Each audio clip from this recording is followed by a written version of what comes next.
Good morning, class. Standard 8 History. Today's chapter Medieval India. In that chapters, the Delhi Sultanate. That is called Mughal empires. Introductions. The period between 1206 and 1526 AD is known as the period of Delhi Sultanate because they are rulers of various dynasties which ruled from their capital at Delhi were called the Sultans. Whoever ruled in Delhi, that is called Delhi Sultanate. The Delhi Sultanate. Sources for the studies of Delhi Sultanate from literacy sources, inscriptions, archaeological sources, Qutub Minar. If you go to Delhi, you can see the Qutub Minar tomb. Tower is there. Now, inscriptions are found on coins, monuments, milestones and tombstones. Some of the inscriptions are in the Sanskrit, some in Arabic and some in both the languages. Inscriptions on the Jama Masjid in Delhi, which were noticed by the famous traveler Ibn Battuta, helped him to fix the date of the Muslim conquest of Delhi. The Jama Masjid in Delhi is a famous masjid. It is the biggest masjid in the country. That's archaeology sources. Qutub Minar. Qutub Minar, a monument built by the slave dynasty, is situated in Delhi. It began to build in 1199 AD, but completed in 1230 AD. It was started by Qutb Aibak but completed by Iltutmish. That means Iltutmish completed. It's said to be named after the famous Muslim saint Qutbuddin Ushas. Now, architectural features of Qutub Minar. What is the structural inside? How they constructed? The Minar is a circular tower. It has 5 stories, tapering as they ascend. Each story is separated from the other by projecting balconies. Each of the 5 stories to the tower is a different pattern. The lowest has wedge-shaped flanks alternating with rounded flutes. The second has circular projections. The third is star-shaped and the fourth is simply round. When originally completed in the rose to height of 70.5 meter with 4 stories, diminishing in the height as they ascended. Its part was damaged by lightning in 1396 AD, and in course of repair, the Feroz Shah Tughlaq further raised its height by adding 5th story. The red sandstone, marble and grey quartzite were used to construct the tower. Now, political history of the Delhi Sultanate. 5 dynasties ruled over Delhi Sultanate subsequently. First one, the slave dynasty. Second one, Ghilji dynasty. Third one, Tughlaq dynasty. Fourth one, Sayyid dynasty. Fifth one, Afghan Lodi dynasty. Now first we'll see slave dynasty, that is Mamluk dynasty, 1206 to 90 AD. The slave dynasty lasted from 1206 to 1290. The slave dynasty was the first Muslim dynasty to rule India. It is said that Muhammad Ghori did not have a natural heir to the throne, and he had the habit of threatening his slaves like in own children. Thus, after the death of Ghori, one of the most able slaves by the name of Qutb Aibak descended the throne. The history of slave dynasty begins with the rule of Qutb Aibak. Next, we will come to the Khilji dynasty. After the decline of the slave dynasty, the Sultanate became even more fragile and unstable due to the numerous revolts and internal aggression. The Khilji dynasty started with the crowning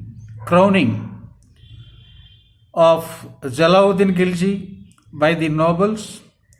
This was around the year 1290 AD, but within a few years, he was killed by his nephew Alauddin Khilji under the conspiracy hatched by the latter. Now, Tughlaq dynasty, this is 1322 1414. The Tughlaq were basically of Turkish origin, and the family was essentially Muslims. Around the year 1322, Ghazi Tughlaq ascended the throne and was given the title Ziauddin Tughlaq. The Tughlaq dynasty was able to withhold its rule due to their strong allies like the Turks, Afghans, and the Muslim warriors of South Asia. The next, Sayyid dynasty, that is 1414 to 1451. After the Tughlaq dynasty disintegrated, the Sayyid dynasty rose to power. They were essentially the rulers of Delhi Sultanate of India and regained from 1414 to 1451. The history of Sayyid dynasty is not clearly known, but they claimed to be a descendants of Prophet Muhammad. Next, Afghan Lodi dynasty. The Lodi dynasty in India arose around 1451. After the Sayyid dynasty, the Lodi Empire was established by Ghazali tribe of the Afghan. They formed the last phase of Delhi Sultanate. There were three main rulers in the history of Lodi dynasty. Now we'll see the three famous leaders of the Delhi Sultanate. One is Qutb Aibak. Qutb Aibak was the first ruler of the slave dynasty. After the death of Muhammad Ghori in 1206, Aibak took over the control of the Delhi Sultanate.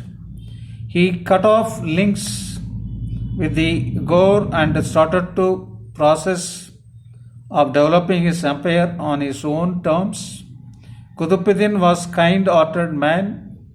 He was called giver of lakhs or lakh of bakshish because he gave a lot of wealth as a charity.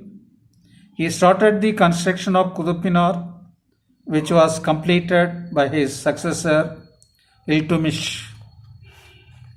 Now, Alauddin Khilji. Alauddin Khilji was the most powerful ruler of the Khilji dynasty. He was an ambitious ruler. During his reign, the Delhi Sultanate expanded. He established a vast empire. He raised large efficient army, built a new fort and repaired old ones. Alauddin Khilji built a Sri fort in Delhi to protect the people. Alauddin Septum collapsed immediately after his death in 1316. He introduced many reforms. He reorganized the army. He provided intensive training for fresh recruits. He dismissed incompetent elderly soldiers. He introduced the system of recording the identifying features that is called Ulia of soldiers. Introduced the system of branding horses that is dog.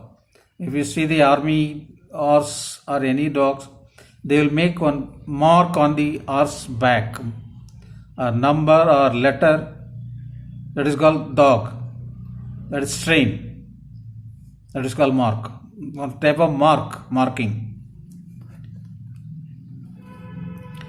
Cut all unnecessary expenditure, abolished most of the jaggeries, increased the tax on agriculture, introduced system of keeping prices, records of agriculture's holdings of peasants, fixed the price of the goods and also rates of profits.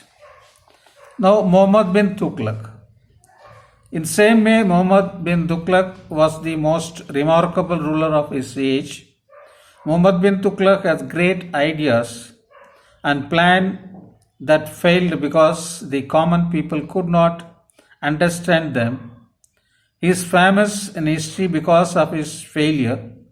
He is known as the man of opposites. His kindness towards corrupt officials led to weakness in administration. Muhammad bin Tughlaq was the first sultan after Alauddin Khilji to carry out military campaigns in the south. His failures were all as follows: transfer of the capital from Delhi to Daulatabad and then shifting back to Delhi. After shifting the capital back to Delhi, two new kingdoms, Vijayanagar and Bahamani, came into existence, issuing of copper coins which were declared equal in value of the silver coins, raising taxes on agriculture in the doab. He died in 1351 and was succeeded by Firuz Tughlaq, his nephew, as he had no son. Now, administration in the Delhi Sultanate. Administration was highly centralized and powerful. The Sultan was the supreme authority. The key figure administration was the Wazir, who acted as a prime minister. RG I Mumalik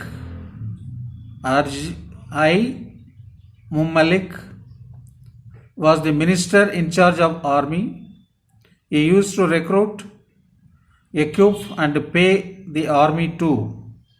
Diwan-i Risalat dealt with the religious matter. Diwan-i Insha dealt with state correspondence.